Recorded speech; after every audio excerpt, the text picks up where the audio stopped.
Good afternoon, good day, good evening, wherever you might be. This is SmallBizDavid, and welcome.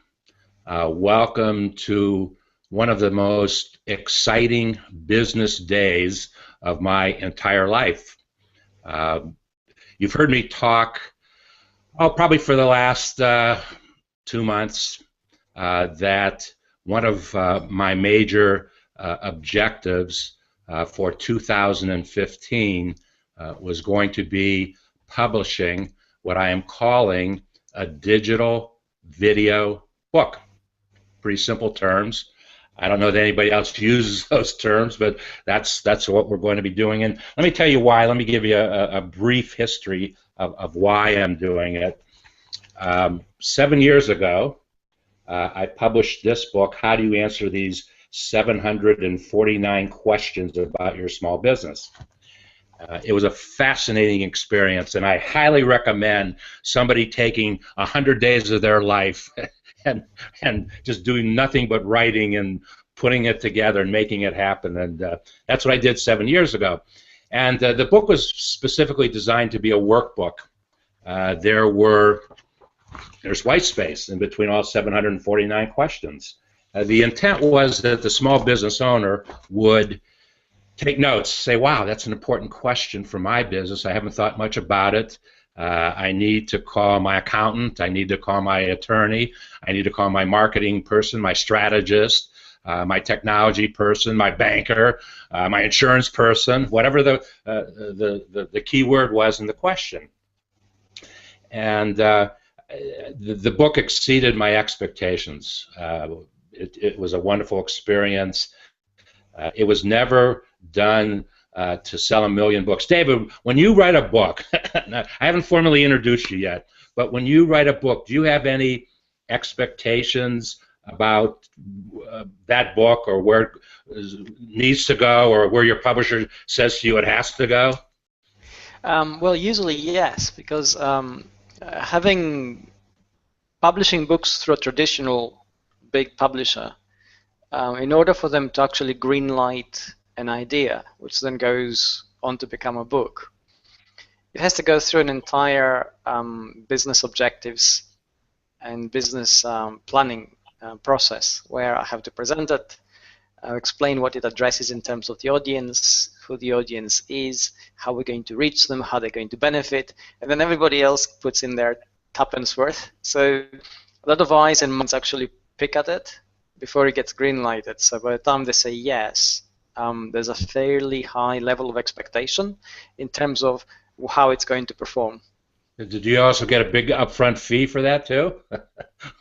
Well, usually, I mean, I don't know if it's huge, but certainly this is part of the deal, because essentially every time I write a book, I commit a minimum of 3 to 6 months of my time on that. And it is pretty labor intensive, and that's how it sort of ties into the entire deal in terms of expectations. Well, I hope I'm not speaking out of place here, but you are working on another book right now. I am, yes indeed. I'm actually working on 2, yeah. And, oh, you're working on 2 books. 2 upfront. All right, you go. I get even less sleep than usual. Well, and to this point, David's most current book is in the banner heading for the event today, Google Plus Hangouts for Business. Actually, David and I did an HOA the day that he publicly introduced that book. I highly recommend you go to Amazon.com and buy that book. Is that okay if I plug your book, David? Yes, certainly, absolutely. Thank you.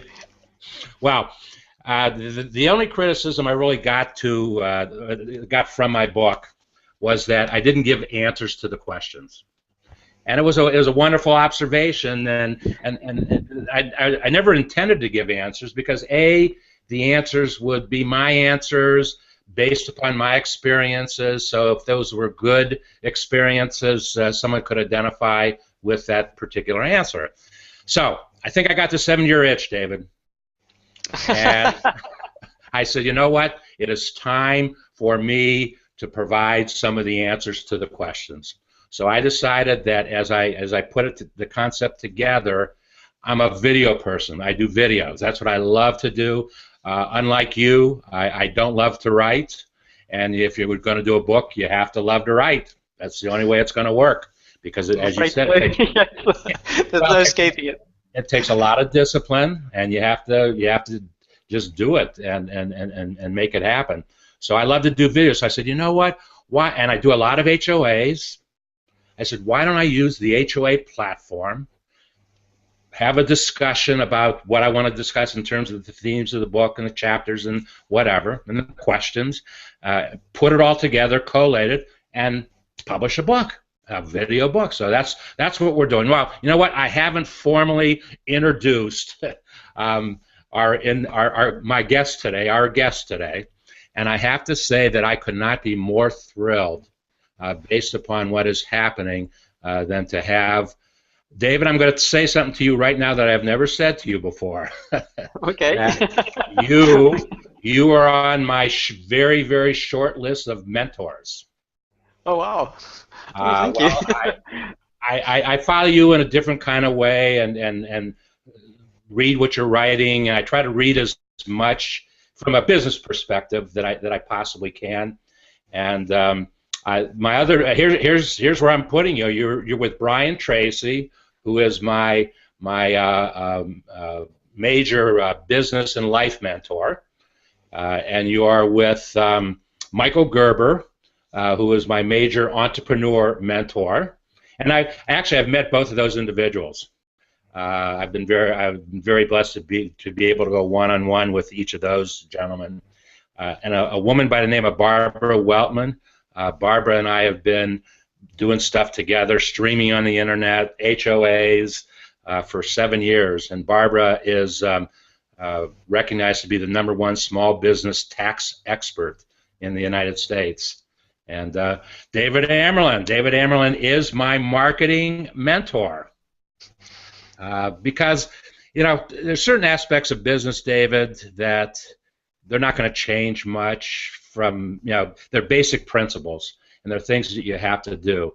The things that change, and we have to be responsive to those changes, are marketing, and you have to take a marketing concept, whatever your marketing strategy is, and it must tie directly into sales. And that's where a lot of folks fall short on their marketing strategy, that they don't evaluate it with sales results. Is that a fair statement to make? It is, and in many ways it's difficult to understand why this is happening. And perhaps the very fact that it is happening is an indication of how far off the mark a lot of our marketing advice is and a lot of our marketing focus is, because essentially marketing throughout the ages, right back to the time when the first cavemen came out of the caves and looked around for a better kind of club, comes down to two things. I have a need, you have something which fulfills that need, and then we need to agree on the price. And that's how it works. It has not changed, and it's not ever going to change. Well, it's a great. It's a great definition in that in the old days, before money actually changed hands, folks were bartering. You've got something that I want. I have something that you want. Let's just exchange and move forward. And we've done a business transaction. Exactly. Absolutely. And that's a very, very important concept with small business. That's a whole nother discussion. But I think one of the questions that I'd like to lead with today, David. I'm a very traditional marketer. I have been doing marketing and sales for.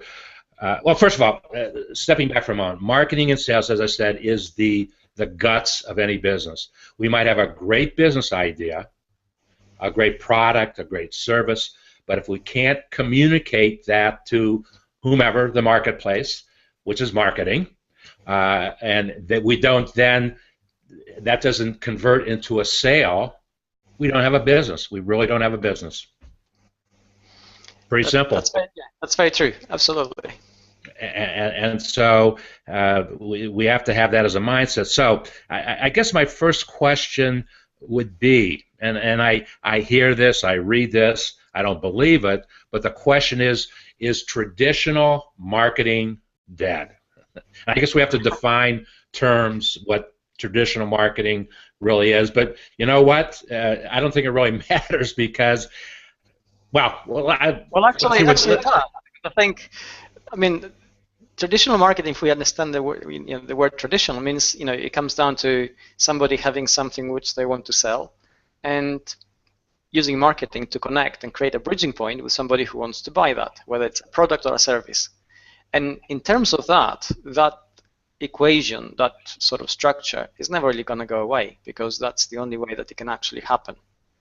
But if by traditional marketing we mean the traditional late 19th, most of the 20th century way of doing business, which involved creating an image around a product, and this is mostly 20th century, in the intent of convincing somebody that they need to do business with you, that they need to trust you, that they need to understand that what you're doing is actually worth their money. That kind of traditional marketing, which is very top-down, very one-way, very much bludgeoning somebody with your message until they get tired of it and actually believe it or go away, that is dead, and it's never going to come back. We still have to build the relationships Yes. to make that sale. Actually, it's funny that is how you interpreted that question. And when I first read that question, it was a headline of a blog or a story or whatever.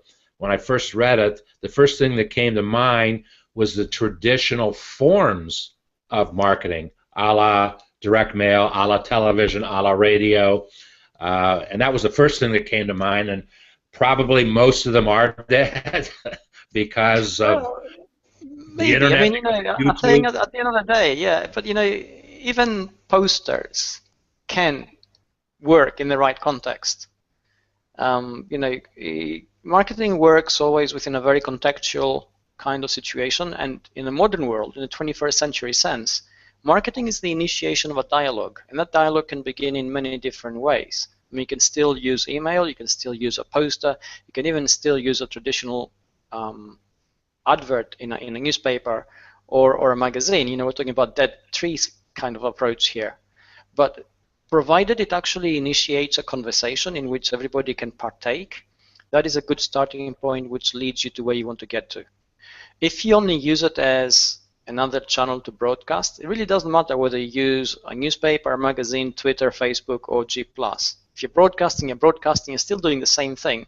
And all you're trying to do from a seller's point of view is trying to lower your cost and broaden your reach. So you're trying to be clever in a very self-serving way. And that is not a good approach to any kind of business, because it's transparently false, and the one-sided approach to it is very evident to most people, and it's a complete turnoff. Do you know what Google did in the last 30 days in terms of marketing? Yeah, they got adverts on Times Square. What did they pay for that? Well, I think it cost them $500,000 to do that, but which for them it's small change really. But it did start the conversation, and in many ways it reached a part of the audience which perhaps couldn't be reached in other ways. It drew attention to them, and it's a signal in itself. When a company can afford a $500,000 advert just for kicks, basically, in many ways, it sends a signal in terms of its status, position, and also what it's trying to achieve. And let's not forget that in a digital sphere, the kickstarting a conversation is increasingly difficult, and there are many different ways of doing it. The Super Bowl ads, for instance, they're so expensive because they're conversation starters. And Google didn't go that way. They went in a slightly different direction, but for very obvious, very similar reasons. And with all the guys on Wall Street that saw that on Times Square, Google stock probably shot up that day. Because they were able to spend $500,000 for a digital billboard. Hopefully it didn't happen just because the Wall Street people saw it that day, because if that's the direct correlation, and it's true, then their criteria for assessing a company is pretty pathetic. The signal itself has, when you analyze it, is a lot deeper in terms of its ramifications. A company that goes into the kind of campaign does so within a certain strategic sort of space, and that in itself indicates other things. So hopefully it's a kind of analysis that leads to the stock going up, and there's no direct correlation between the advert itself being seen and the stock shooting up, because that would be pretty superficial. About 3 years ago, maybe 4 years ago already, Google was doing a roadshow, literally doing a roadshow, and they happened to stop in Cincinnati. And so, of course, I went to see, and the concept was when they were using the marketing campaign of Get Your Business Online. They were literally picking out certain cities in the United States, going into those cities, stopping, and putting on a 2, 3, 4-hour event. I went to the event, as I said, in Cincinnati. It was one of the most outstanding 2 or 3 hours that I ever spent in that kind of environment. Everything was done first class. From the information to how the information was presented to the napkins, the cocktail napkins, color coded in Google Colors. I mean, it was just a really class event, and so they, I like you said, for Google to spend $1 million on a campaign it's not a big deal, but you ask the question, well, why do they do it? Well, they do it to enhance their brand. That's like you said, a lot of folks are going to see it on Times Square and probably reaching an audience that they don't typically, well, they might not reach, number one, but also two, the play that they got off of just doing that. They got a whole lot more than their $500,000 investment. Definitely, yeah, and that's the big win, really. And I'll put a plug in here for direct mail. In the 80s, I spent most of the decade in direct mail, and literally was responsible for millions of pieces of direct mail getting into circulation. And it was while direct mail really worked. It worked extremely well in the 80s, I can tell you that. I only had a few clients, and they were generating large volumes. Yeah.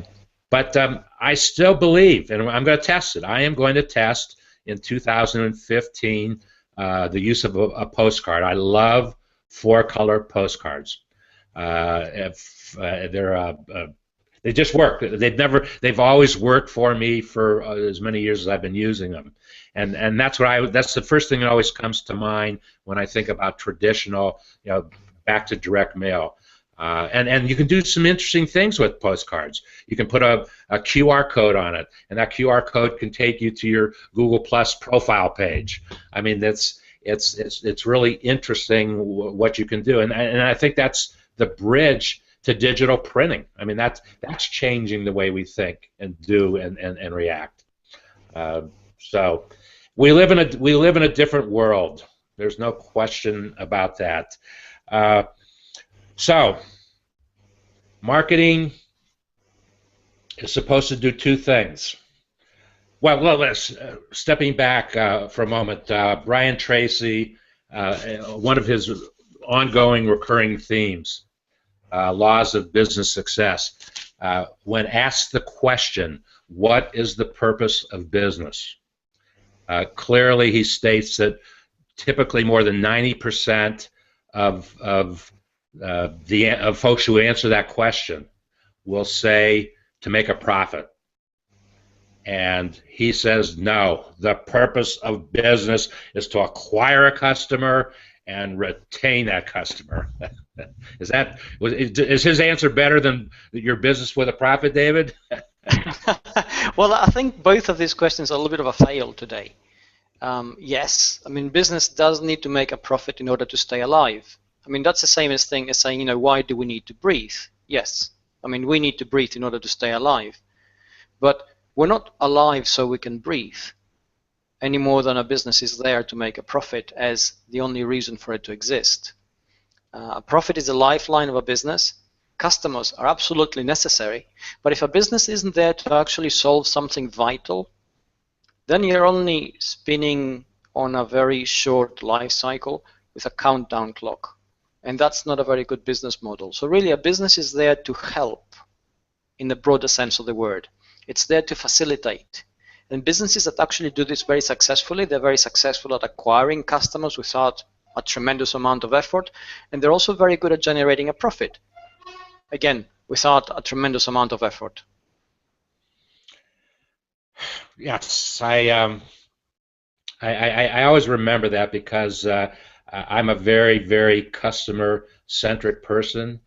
Customers are our lifeblood, but I sometimes we really don't take the proper amount of time to nurture our customers. You know, a customer will give you any answer to any question you could possibly want about your business. They're your customer. They want you to help them solve a problem. They love your product. They love your service. So when you think about wanting to expand your business, ask your existing customers, what can I do to make our relationship greater? Is that a good piece of advice? Well, definitely, and I love the fact that you said they are your customers, and you know, this is a change of perception. You know, they have to be your customers as opposed to a customer. And the difference is that a person who is a customer really doesn't know why they're doing business with you, and you don't know why they're there. And the chances of them moving away for whatever reason are quite high. So they never really belong to you because the relationship isn't there. But the moment that they're your customer, in their minds you represent something very specific, which reflects very directly on their willingness, on their choices and their identity, and then on their willingness to actually do business with you. And that's an entirely different ballgame, because if you have a customer who is yours, that customer can only then be lost by you, by things you don't do, or even worse, by things which you actually do. So a business really, when it's successful, is indebted to its customers, and it carries that debt on its shoulders to maintain the expectation of what the relationship is all about. And businesses that forget that begin to then get into a situation where they lose market share and customers and profit. They don't know why, and then they go into a cycle of spending a lot of money trying to acquire customers, and they look at specific metrics like customer acquisition costs, which then impact on profitability.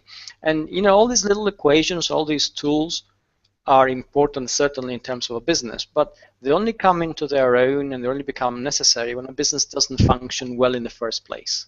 Because when a business does function well, then these things are relatively automatic. You know, customers come relatively easy because the high cost of acquisition goes into your own behavior, into your own treatment of your customers, into your own projection of your values, into your own building of the relationships and the bridges which are required.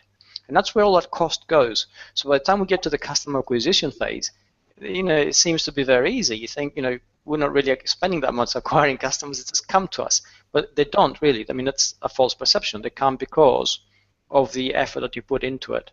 So when we superficially focus on the end part of the equation, where we look at customer acquisition costs and, you know, how they impact directly on profitability, then, you know, we are looking at a business that is in troubled waters and hasn't yet understood why.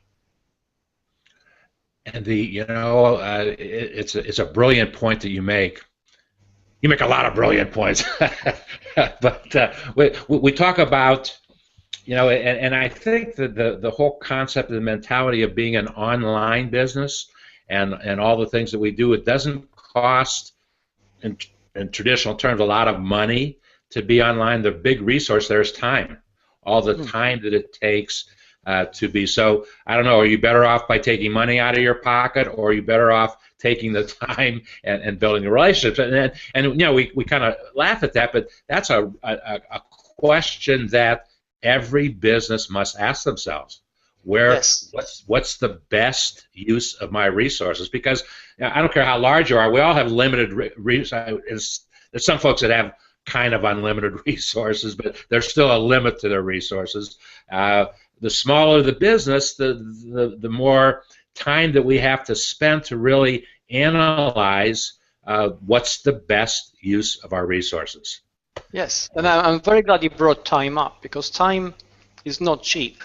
As a commodity, it's the one totally defining characteristic that unites everybody. There's only 24 hours to the day, 365 days to the year.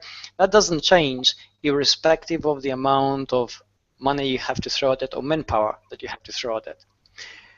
Having said that, obviously, if you're a large company, you can gain a little bit of time by simply augmenting your resources in terms of manpower. So you can have an increase in the man hours that you can throw at a problem. But even that these days is relatively limited because it's an expensive way of doing things. And every company across the world, I mean, I see a lot of large corporations and they're all in the same boat. They have relatively well-resourced teams trying to do more with less. And even though the numbers are all relative, we can talk about a team of 100 people with, perhaps $1 million budget a year, which sounds like a lot. When you actually see what they need to accomplish, it becomes evident that it's not enough.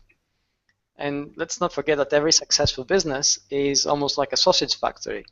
You take relatively average quality goods at one end and you produce a high quality product at the other by synthesizing them all together, which you can sell at a premium, which is how you make money through a sausage factory.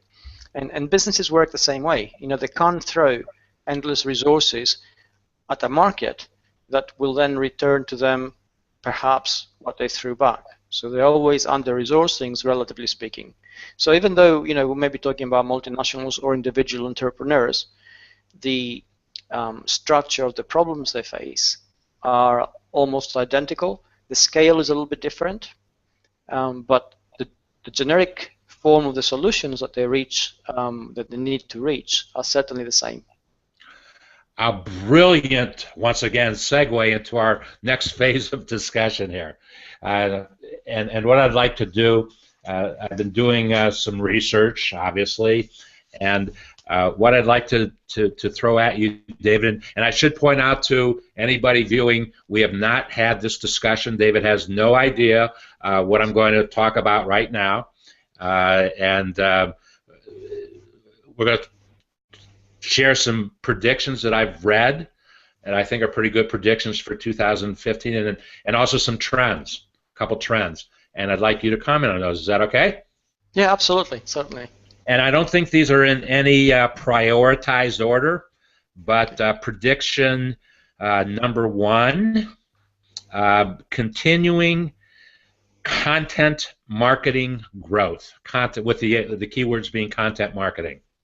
Yes, well, definitely, and we're going to see more and more of it. We are going to see an increase in native advertising in 2015, and for those who are not totally aware of it, native advertising are basically advertorials that are structured and formatted in a way that makes them almost indistinguishable from the more generic content that they are found in. And one classic example of this is Google Ads on Google Search on desktop, where the sponsored ads on top of the 10 little blue links are only highlighted briefly and marked as sponsored, and they, at the first glance, they appear almost indistinguishable. That's one form of native advertising.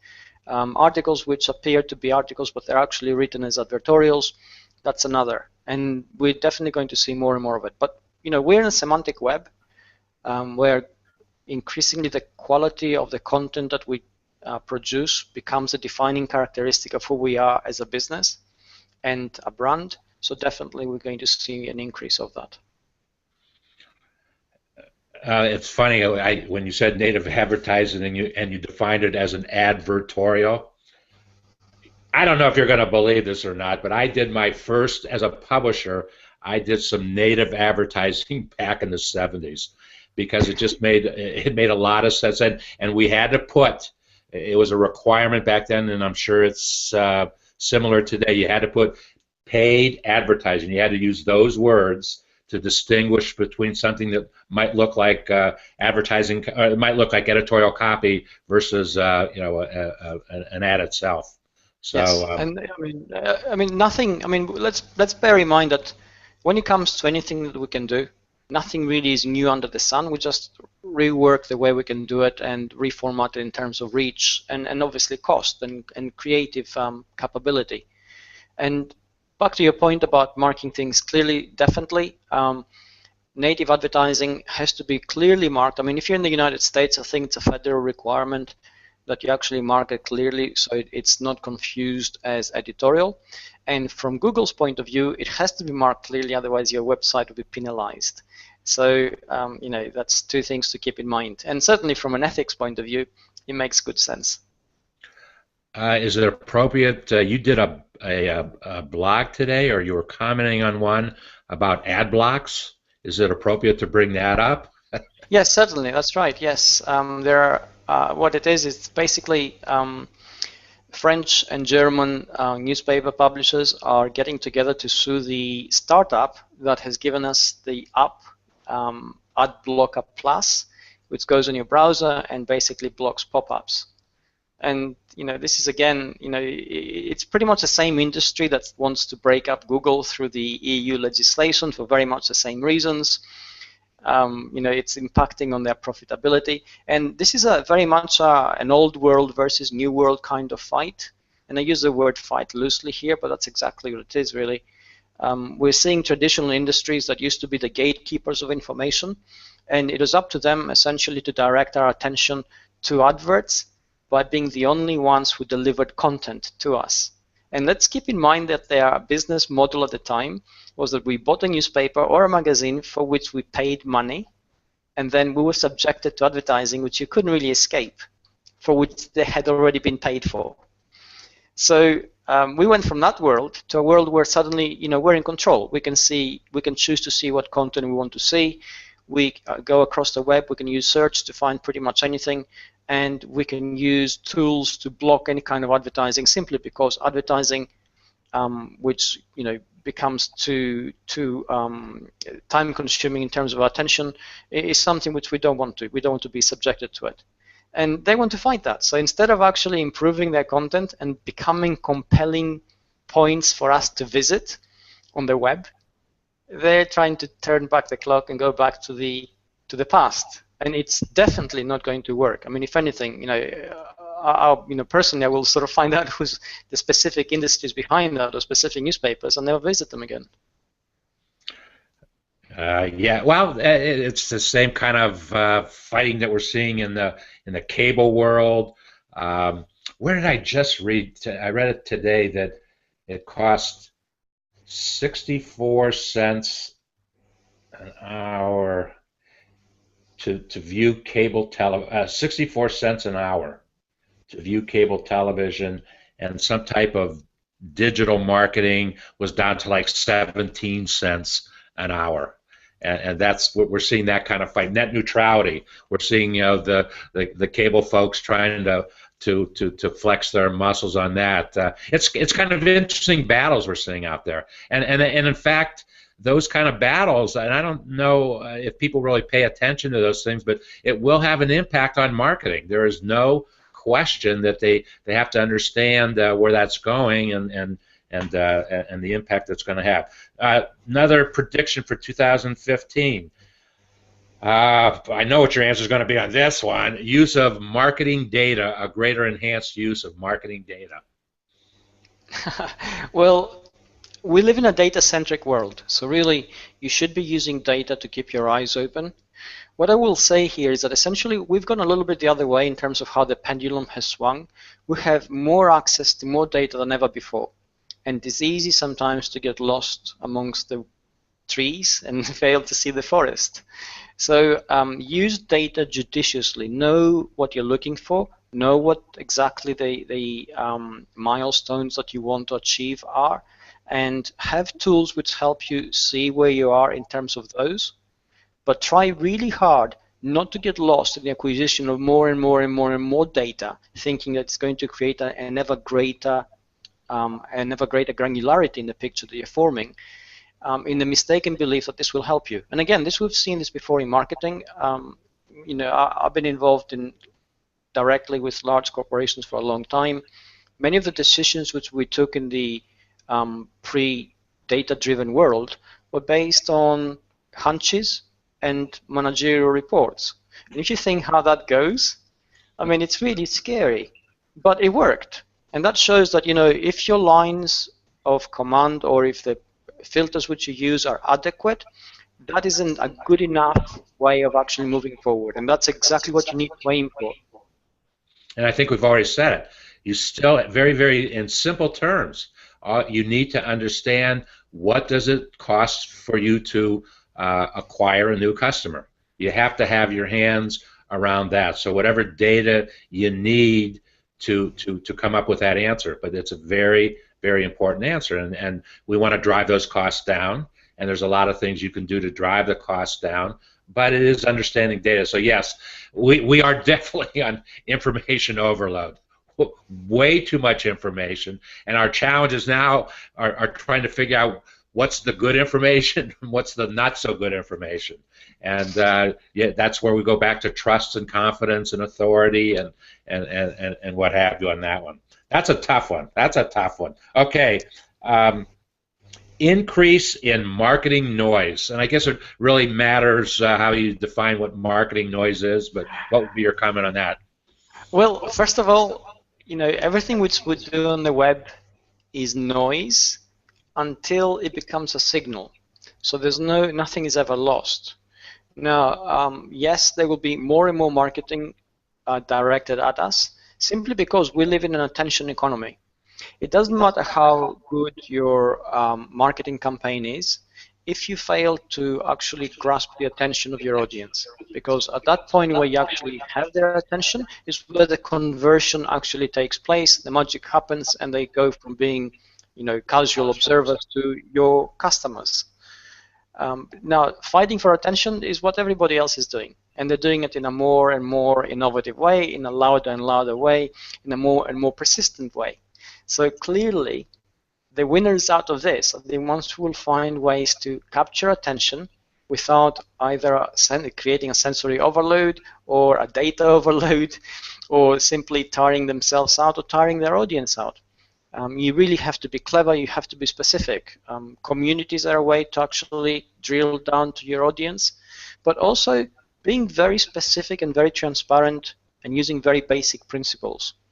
Things like truth, honesty, transparency, and trust. You can't hide these, and people always appreciate them. So if you fight very hard to create a real relationship with one person, that one person then becomes an evangelist for you, becomes an amplification point, he'll bring you two more. And if you work with those two equally hard, then they'll bring you two more. And suddenly, if you take that formula and expand it, it becomes a winning scenario that allows you to scale in a very manageable way. Can an individual, small business, a solopreneur, if you will, can they do too much blogging in a day's time where the noise that they're trying to make starts to impact negatively on their business? Yes, definitely. I mean, it's very easy sometimes to get lost in the tools we use. For instance, if we use blogging as the example you just given, and say that, my blogging is going to be my primary marketing channel.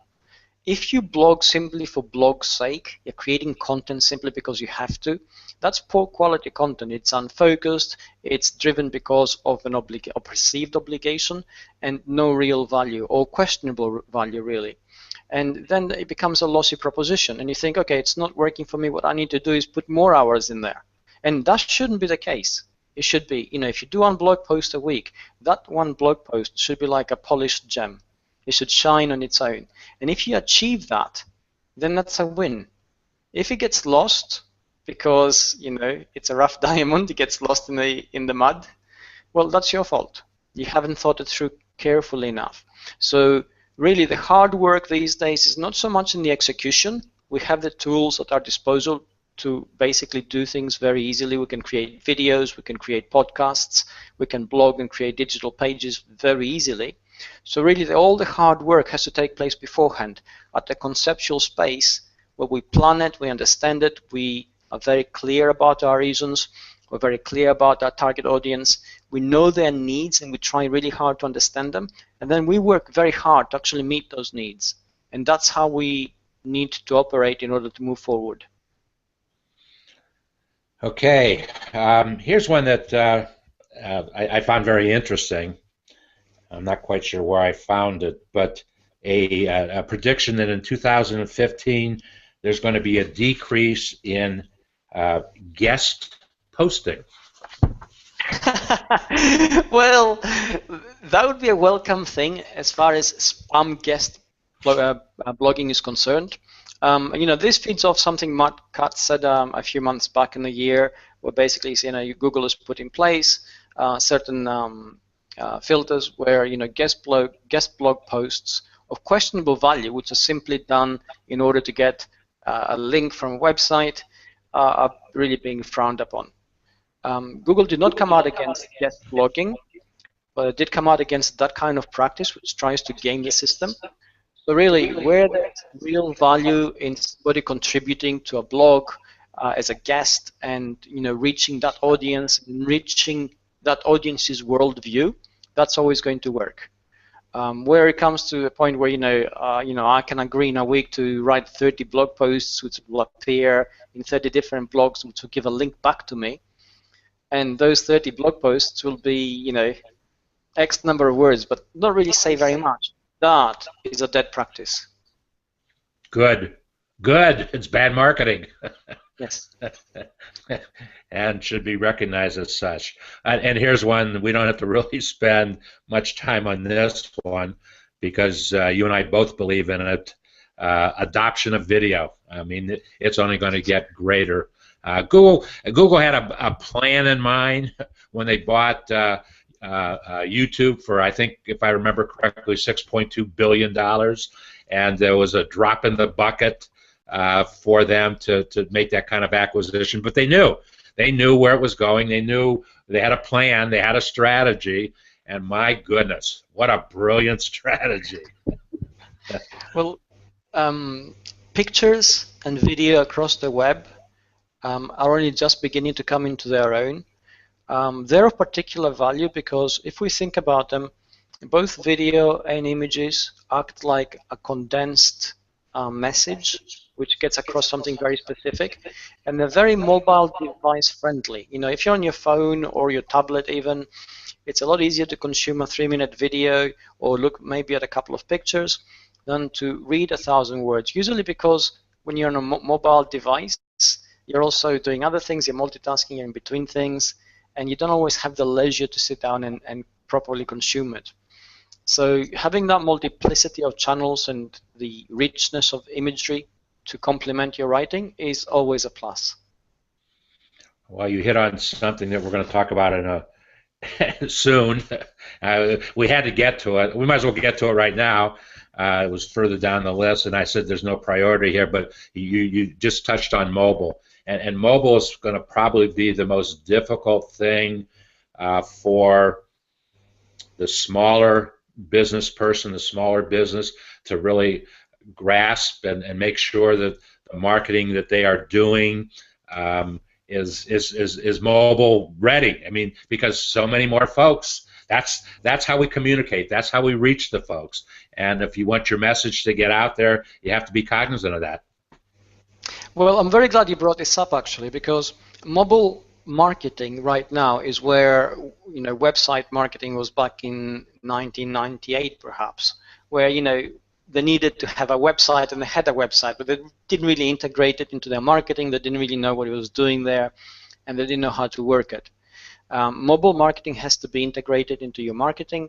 It has to be part of your overall campaign because the intent of the mobile device visitor is different to that from the desktop visitor, usually. And certainly the priority or the point at which they are ready to make a purchase is different in that kind of journey. Usually from a desktop and yours, we tend to do more research-based search queries, whereas from a mobile device, you want to have an action-orientated kind of search query. You want to get something done. You're on the go. You're on your phone, and you want things to be actioned quickly. So from a business perspective, you need to make the actionables a lot more easily found on mobile marketing. Certainly, you need your phone number to be there, email addresses. You need any kind of action calls to be easy to reach, and this is a kind of thinking again that needs to take place. You need to think, the mobile device customer or potential customer is in a different path of their journey to purchase than the desktop one.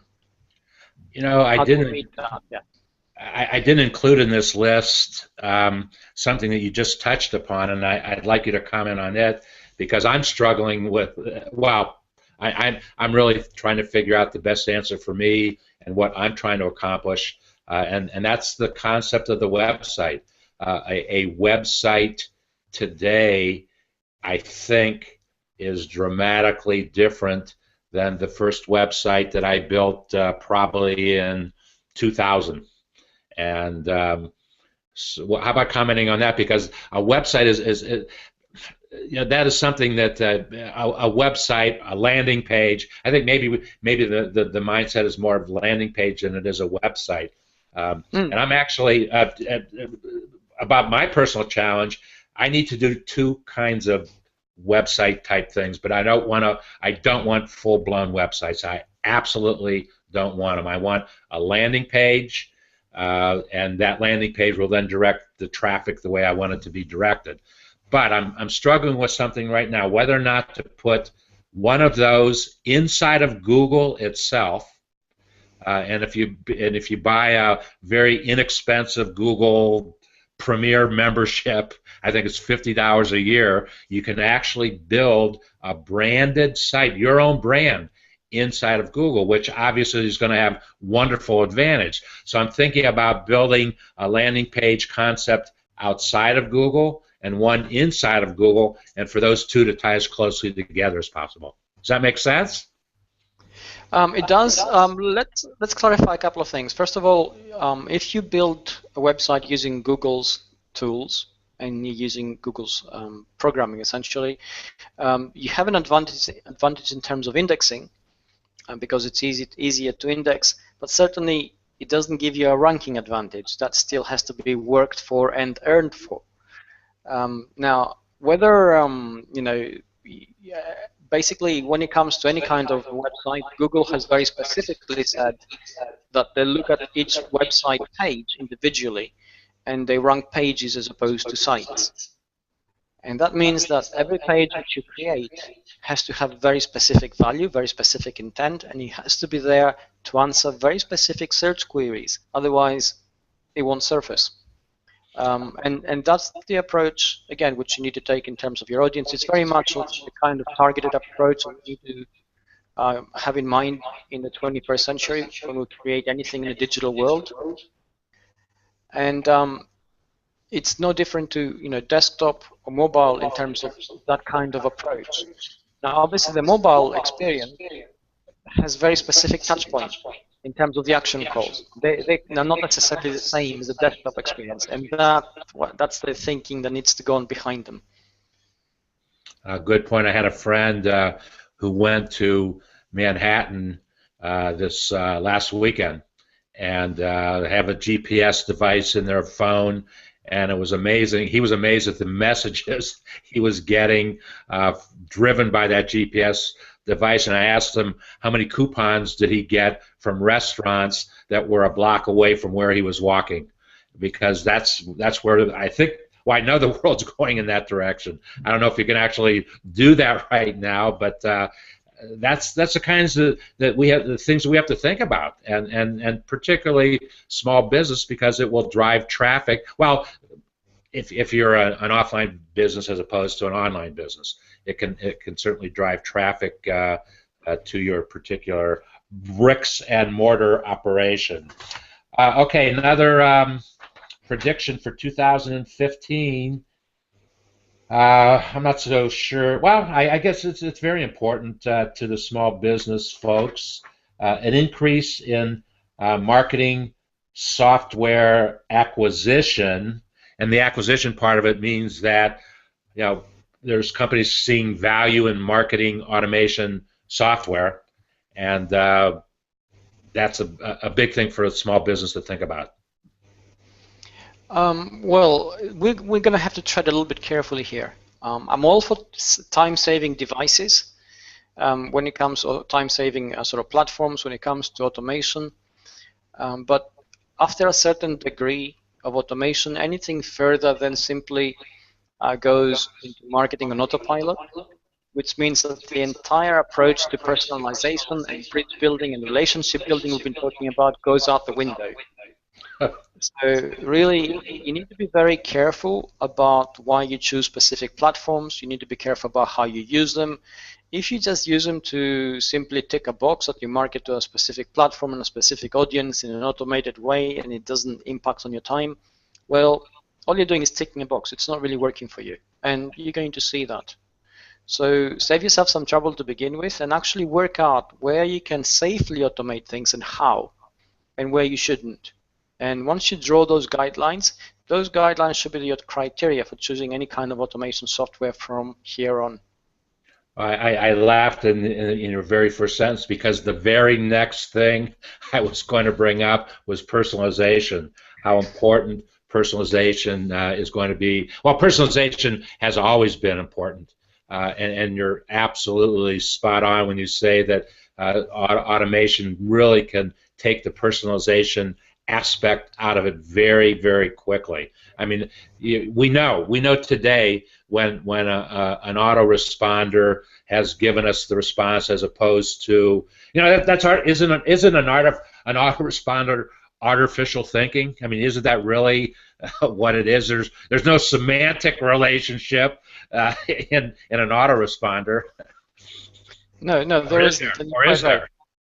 Well, there isn't really. I mean, and again, it depends on how it's done. You know, if you're sending back a simple thank you, and the expectation is that you're going to be getting a lot of messages, well, it's unrealistic for everybody to expect a personalized response to that thank you. So, you know, as far as, you know, as long as you have actually created a very warm, human kind of thank you message, then you're okay. But, you know, if you're trying to market to people and you're blasting out, impersonalized, or even worse, depersonalizing messages, then, you know, you're marketing certainly, but it's definitely not working, and certainly it's going to have an adverse environment, an adverse effect on your marketing efforts, and you know, you're spending money and time for nothing. Personalization is increasingly important in the 21st century. We are in a fully semantic web in many ways, and semantics essentially means that things contextualize through our devices, through our computers, through our browsers, into a very personal relationship in terms of what the content means to us in the context of our interaction.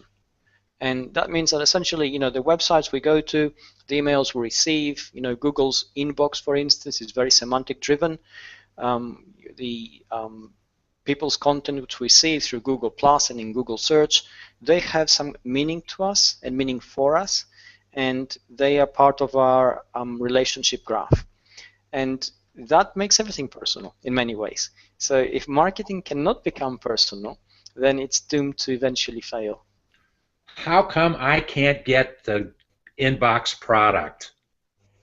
Haven't you had an invitation from Google yet? I actually did it, kind of. They put something out. I responded to it. They said you're on the list, and I still haven't gotten anything yet. Okay. I want the inbox. Well, to that point, that whole concept in and of itself is going to change the marketing environment also. When Google is making the decision on how you're going to get your email, I mean, that's going to present some additional challenges to marketing. Yes, no, absolutely. And you know, I'm of two minds on this one. And you know, when Google initially thought of Inbox, they thought of replacing Gmail entirely with Inbox. And the first people to rebel were Googlers themselves, because they get about 480 messages a day. And to them, every single one of those messages actually has some value. And Inbox is going to filter that and give them only a handful. And I get about the same. I get about between 300 and 500 messages a day. And I'm always behind in my email, but all of them pretty much have some kind of specific value. So I'm of two minds of how useful Inbox is going to be. But I'm using it. And so far, it's helped me prioritize some of my answers, so I'm not as behind in some sections of my email as I normally would be, simply because it surfaced them first, and they are actually very important. But it hasn't made the task any easier. Isn't Wow, I just thought about this semantic search and inbox. Isn't there going to be isn't there a direct tie there? And Oh, how we definitely, absolutely. I mean, from a marketing point of view, if you're a marketer and you really want your marketing message to appear in the inbox of the person that you send it to, there has to be a relationship there. You can't go cold calling anymore. You can't just blast out email messages simply because they're on your mailing list. There has to be some kind of deeper interaction. And Google has to be able to see that.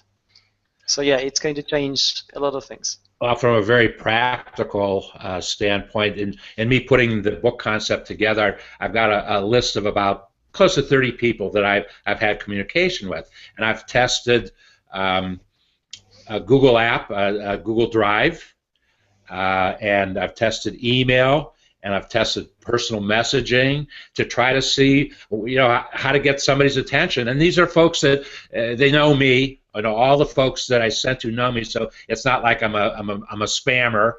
They know me, and it's been quite interesting to see how long it takes people to react to certain kinds of communications, and therein lies the challenge to marketing. I mean, that's the marketing challenge that we deal with every day. We have to. It comes down to attention, right? Like we said before that it's the attention economy. Classic example, exactly what you said. Real quickly, and we're not under a time constraint, but the average time that people watch is like 4 to 5 minutes, which goes back to a marketing concept. Get the essence of what it is you're trying to communicate in the first 4 or 5 minutes. But I know with David, they're going to listen to the whole thing because there's going to be wisdom throughout, so we can get some good answers all the way through. Hypersegmentation. Well, that has to do a little bit with semantic search, and everybody thinks about drilling down and creating authority in very specific segments.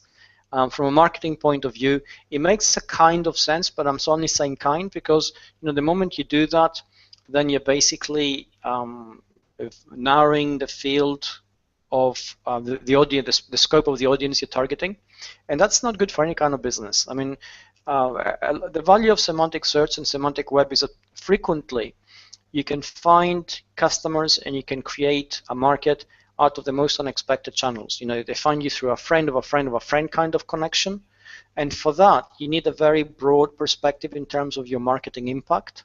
So if you're constantly drilling down to an ever smaller and smaller audience, maybe your conversion rate is going up, but your numbers aren't. And it's a sort of narrowing spiral you're down on. Okay, and the last prediction, and I got real quick, I got to get to some trends here. Ad spend, increased online ad spend is a prediction for 2015. I think we're seeing it already. Yes, and we've probably talked about it already. Exactly. I think we've talked about one of the trends I wanted to throw by you. Brands will focus on improving mobile conversion rates. I think we've probably definitely. I mean, we're already seeing that 50% of traffic on a website comes from mobile devices these days, and having an adequate mobile end user experience now is a bona fide Google ranking signal. Google has said it's still a relatively weak signal, but it's a signal nonetheless. So if you're not ticking that box, you're not doing your SEO the way you should. This next one, I think I got it from a marketing automation company, and maybe that's why they're making the statement that a trend is marketing automation will drive greater earnings and accountability, but it comes from a, from a marketing automation company. I mean, this is like an oxymoron, right? We're saying faceless marketing will give you better personalization and accountability, and I don't see that happening. I've always said that marketing research will tell you whatever you want it to tell you. It can be formulated anyway, anything you want it to say. Lifestyle marketing automation. We actually talked about lifestyle. I did a study that got a lot of attention back in the 90s, when I was dealing with insurance companies, and there's nothing more archaic than an insurance company. They're just archaic dinosaurs. I was presenting a concept way back then. I showed, I don't know, 18 or 19 touch points that an insurance company has in the life cycle of a customer, and each one of those are obviously a marketing opportunity, but even more so than a marketing opportunity, it's a sales opportunity. And they didn't have that mindset at all.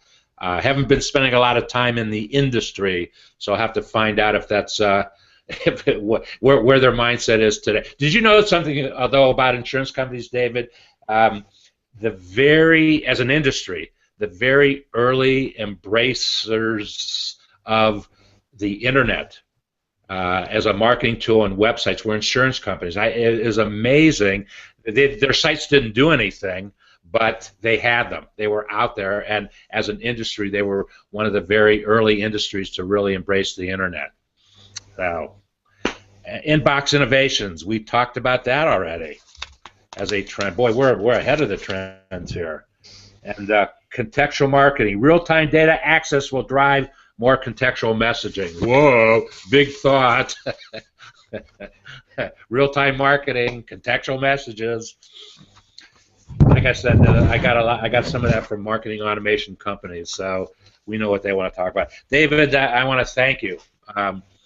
I hope that we've captured the imagination of some folks.